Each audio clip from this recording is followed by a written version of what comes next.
Hello दोस्तों, welcome to my YouTube channel. मैं अनुपम कुमार आप सभी का अपने इस यूट्यूब चैनल में स्वागत करता हूं। और हम सर्वनाम का एक थोड़ा सा बचा हुआ सेशन रह गया था, मैं भी डिस्कशन करता हूं। और पिछले दिन वो वीडियो वहीं पे पॉज होकर रुक गया था, तो मैंने उसे छोड़ दिया और फिर से सेकंड वीडियो बना दिया। ठीक है, तो यहाँ से आप समझेंगे पुरुषवाचक सर्वनाम से कि उत्तम पुरुष, मध्यम पुरुष और अन्य पुरुष किसे कहते हैं।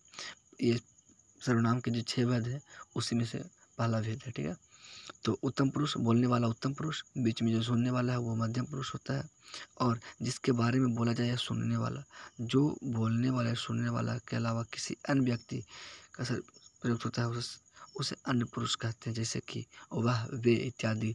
मतलब कि पहले जो बोला वो हो गया मैं, आप, उत्तम पुरुष जिसके बारे में बोला गया, और जो सुन रहा है या सुनने वाले के अलावा कोई और व्यक्ति हो वो क्या होता है, अन्य पुरुष होता है। ठीक है, तो आप ये समझ गए होंगे। बेहतर नहीं समझे हैं तो इसे आप एक बार स्क्रीनशॉट लेकर के आप इसे पढ़ने का प्रयास करेंगे, आप बेहतर समझ जाइएगा।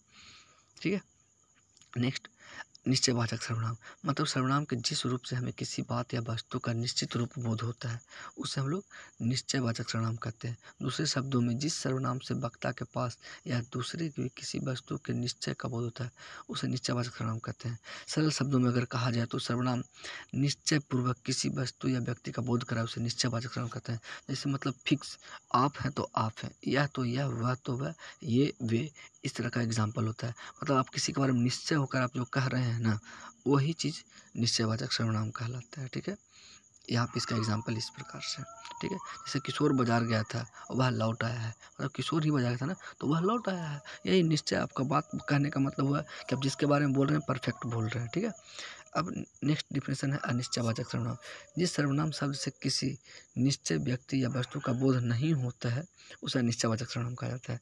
दूसरे शब्दों में कहा जाए तो यहाँ पे देखिए, दूसरे शब्दों में जो सर्वनाम किसी व्यक्ति की ओर संकेत करे या उसकी स्थिति या निश्चित या स्पष्ट करे उसे अनिश्चयवाचक सर्वनाम कहते हैं। जैसे कि कोई, कुछ, किसी आदि। एक एग्जांपल लेते हैं, मोहन, आज कोई तुमसे मिलने आया था। अब कौन मिलने आया था, कोई गारंटी नहीं ना है। पानी में कुछ गिर गया, क्या गिरा, है ना, इस चीज़ का कोई अनिश्चितता है, मतलब कोई परफेक्ट नहीं है, क्या निश्चय नहीं है, क्या गिरा है नहीं गिरा है ना, तो इस चीज़ के बारे में बोध कराता है, तो अनिश्चयवाचक सर्वनाम हो गया।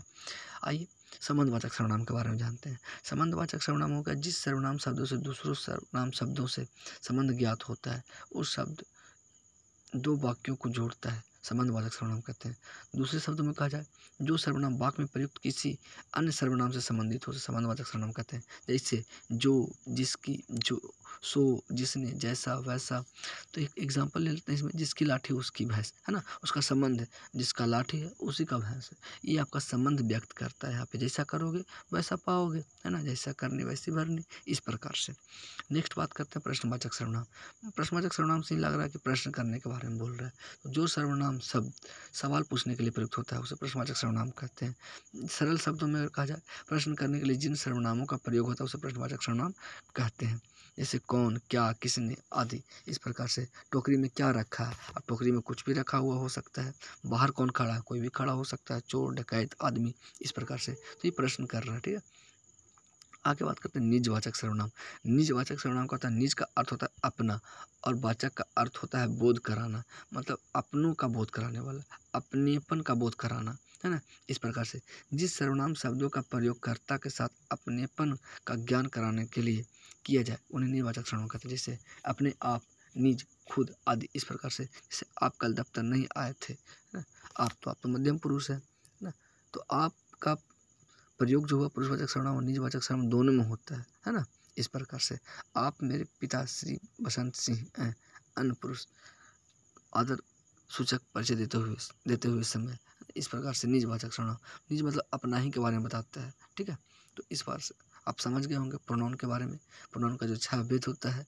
और यही वीडियो, थोड़ा सा वीडियो बच गया था जो कि कल हुआ था, और आज हम यहाँ से पुरुषवाचक सर्वनाम से करवाए थे। ठीक है, तो आप अच्छे से समझ लेंगे और एक बार वीडियो को पॉज कर करके देखेंगे और समझने का प्रयास करेंगे। ठीक है, थैंक यू। अच्छा लगता है तो वीडियो को लाइक, शेयर, सब्सक्राइब जरूर करें, अपने दोस्तों के साथ शेयर करें। Thank you.